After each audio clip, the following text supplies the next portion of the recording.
Tapping in. Are we live? Another conversation that I think a lot of us need to have with ourselves is, who is this voice? Who is this person that's keeping track of all of the times we are a sucker in a situation? You know what I'm saying? I think that Go ahead. That inner black voice shows itself up in many instances because I remember. I was about to say that. I don't know if it's just a black thing, but if it's for sure a black voice in my head, that's like, bro. In my head, it's a black voice. My inner voice is a black voice. But specifically that voice that says, you know, don't, hey man, don't get played. Don't do that, bro. Hey. But it extends itself past relationships, right? I remember a very specific time. I was driving back with my mom over some other stuff, and we just gone through something that was that would make a man cry. You know what I mean? And I thought about I said, "So this would be a great time to cry," and I was warranted to be able to cry. There was all the opportunity. I should have cried, and I tried to cry. Right before those tears came out, that inner black voice said, "Don't be a bitch." And it stopped me from crying. I swear to you is what my head told myself. You said in describing that moment that it would have been an appropriate time to cry, but clearly you didn't. Did you feel like that in the moment? Did you feel like this would be an appropriate time to cry, but I'm not going to? Or do you? No, I tried. You tried? I tried to cry. And then that voice said, "Don't you dare." Do you think that was because you were with your mom, or do you think if you were alone, you would have let yourself cry?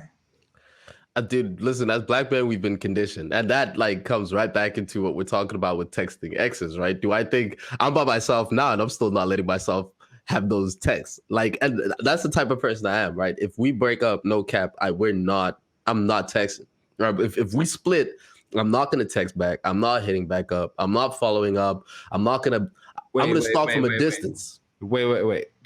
Wow. Okay. you said a lot. Wish you would have stopped at the first one.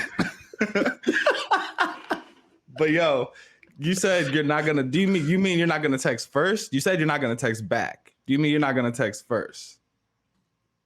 I'm not gonna text first. Okay, but you would text back if they texted you. Definitely, and I'll engage openly. And if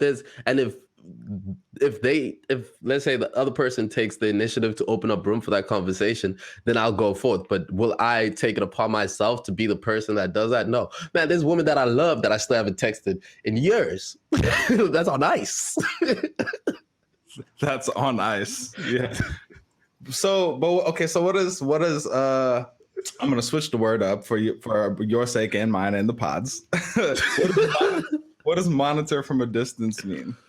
Because what did I say? Stalk from a distance? I'm giving them to them, folks. You see, I'm trying to help. I'm giving them all the chances. Nah. Don't censor me, man. We're talking to family right here. I mean, stalk from a distance obviously is virtual, not stalk. Okay, let me reword it, right? Changing up the word was a good idea. Oh, thanks, Miles. Appreciate from a mile away. I mean, you know what it is, dude. You checking their Instagram page, seeing how they're doing, seeing if they're cool. But even then, I'm probably not gonna I'm definitely not watching stories like that. I'm not gonna watch a story. Yeah, you're surveilling from a distance. I get that. It's interesting to me though, because going back to the whole crying thing, right?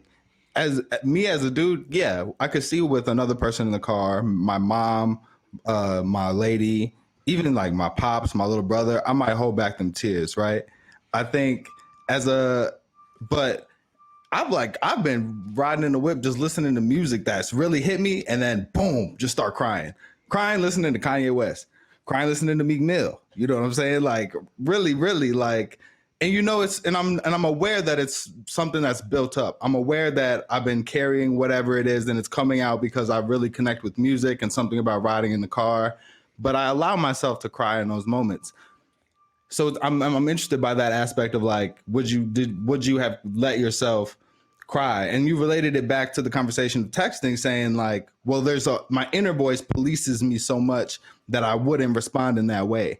And on my end, I feel the same thing, right? In that regard, where I will let myself cry if I'm in a car by myself, I do police myself a lot when it comes to texting, when it comes to what I put out there. everything almost gets pictured as a screenshot before I send it out. No cap. Like I'll be on my phone, like, all right, even in an emotional situation, like thinking about what I said, and then just look at it in the box, like, now if somebody screenshotted that, like, am I still that guy? You know what I'm saying? No, but like that goes and like I love the conversation about allowing ourselves to cry, especially as black men, right? There's a great conversation to have on that. But again, on the texting and reaching out thing, it's wanting to maintain and preserve that certain elements of cool. And also, you know, I don't want to ever be a man that's pressing a woman. I don't want to ever be a man that's bothering a woman. Also, you want to give people space to heal. You want to give people space to be able to come into their own with their emotions and whatnot. I think we got some comments in the comments section coming in. It says, I think for the Zwe guy, that's me, I'm Zwe guy, it's important to know that you don't want to bore people, friends, family, with bringing in many women and being in so many relationships that when you eventually get it right, nobody cares anymore. You still want to be able to get people to genuinely be happy you found it and not say, oh, here we go again. And I think that's real. Thank you. That's important. That's important for your support system, not to exhaust them, right? Not to be like, yeah, man. And that's an awareness in yourself, right? To know, when am I only satisfying my current need at the time? When am I looking for somebody who can feed into that? And when am I entering into a partnership that necessitates, right? If I can get in my vocab game, a partnership that necessitates bringing in my family and friends for both support and both for their opinions on this person, that can be tiring. That's good. Nah. You got the best. Look at the audience, man. Add it to the content. I love it. This is beautiful, man. But you said something, Miles, that I really want us to get into, right? Which is about, and we stumbled upon it. Yo, I don't want my name under this caption, fam. I'm so open to the conversation, but I don't. Oh man, that's out there now. Wow. Come on, Miles. This is the topic. Yeah, well, shorty and meet your heart out, man. For the listeners, Miles has titled this episode "Let Black Boys Cry Over Their Exes." Great title. But letting black boys cry. So there's been a lot of conversation around just black masculinity and allowing and when is the right time for black boys to cry and whatnot, right? I, for one, am somebody that doesn't cry very often, although I do believe that I'm emotionally in tune with myself. And I do believe that I allow myself to feel the full depth and breadth of what my emotions are, right? You are somebody that has taught me how to cry, not to put it like any other way. Let me preface this with the situation. What's right? that? What's up? Teach me how to love. Is that who? I wish I knew who sang that. So put that. Miles wants to teach me. You want to teach me how to love, Miles? Is that what you're saying? I want to teach everybody who's bottling up their emotions how to express them. If that can be categorized as that, then for sure that. Check this out, right? Me and you, we're in India, and I don't know if I ever told you this story, but we're in India. It's a beautiful setting. We're there for a wedding. It's absolutely, we're enamored in the situation. We're in a beautiful hotel celebrating the beautiful matrimony of our friends, and we're listening to incredible music. And at that moment, you sat down and very pensively just thought to yourself, and you just allowed yourself to express through your tears how joyful of a moment that was. And I remember one of our friends was like, well, I was crying. I was like, man, this is such a beautiful moment. And I was inspired by that, right? I saw that. I was like, damn, bro, that really is powerful. Vulnerable and powerful. You see what I did there? But that really is, that really is powerful, right? I think you might not literally need the physical tears to roll down your face, because there's times where I feel like that's the emotions that I'm feeling, where it's like, cool, outside of tears coming down my face, I am crying. Speak on it. Poetry snaps for that. That's Come the on, new baby. That's the title of the episode. That's too long. But outside of the tears, outside of that physical manifestation, I'm crying. I think that relates to a lot of us, man. And I think there is really something powerful to be said about not expecting that physical manifestation, being put in a position where you're feeling the weight of any different type of emotion that might arise, whether that's grief, whether that's anger, whether that's sadness, right? And just feeling like you're expected to, and especially if that becomes public, you're expected to cry, or maybe you're expected to respond a certain way. And what's more important is to just allow yourself to feel what you're feeling, right? Like, just no matter how it looks. And that's where that support system comes back in, is you need people that are willing to accept you in that emotional honesty, that are willing to look at you when maybe your emotions don't make sense, and to help you talk through them. I know me personally, there's a lot of situations that are really sad that I responded to with humor, right? Give me some examples. Even like my parents splitting up, right? Like, to me, and part of this is definitely a middle child thing, right? I think to whatever extent that really exists.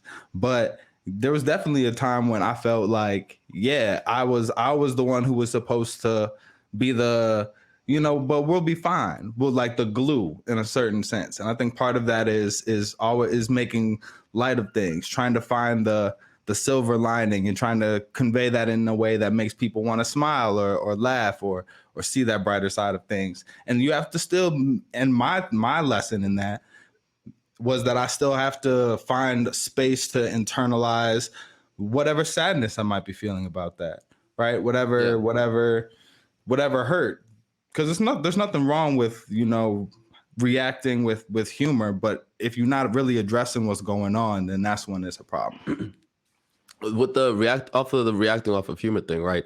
I was reading that there's a few types of responses that people have to fight or flight responses, right? One of those things is you can cry, obviously fight or flight, and then there is laughter that comes into play. Also dancing. There's some people who dance their way out of, like, the difficult situations. Not like I'm interpretive dance, but I mean, like, literally a car accident happens and nigga will start pop locking. That's real. No, that's real story. That's a real story, man. And so I guess off of that human tip, I think more so that has to do with the maturity of being able to have perspective, bro. Like, the maturity of being able to see situations and understand that although things are terrible right now, there's a lot of opportunity for this to be just for this moment, and no matter what, things will get better eventually, so that's there. Allow me to pop lock my way out of this. Nah, that's beautiful, man. That's beautiful, because and like it just comes back to being able to accept that people's reactions, you know what I mean? Like, especially the people you care about, and just let people come to you as they are with what they're dealing with. And it comes back to a conversation we have on this podcast all the time, is having that conversation of like, yo, how are you? And not expecting the answer to be I'm fine. And also finding spaces where you feel comfortable telling the truth, right? Mm-hmm. When you're not fine, where are the spaces where you can answer the question of how are you honestly, and practice doing that. That's beautiful. That's beautiful. Listen, man, we done given people a whole lot. Miles has cried over his exes. Listen, Miles' exes, if any of you are watching this, holla at my boy, man. He's going through it. Please don't. please do not. And that's not in this context. Not because you started the podcast. All right. Wait till my birthday, like we do every year. All right. Yeah, how's that? Yo, fresh content?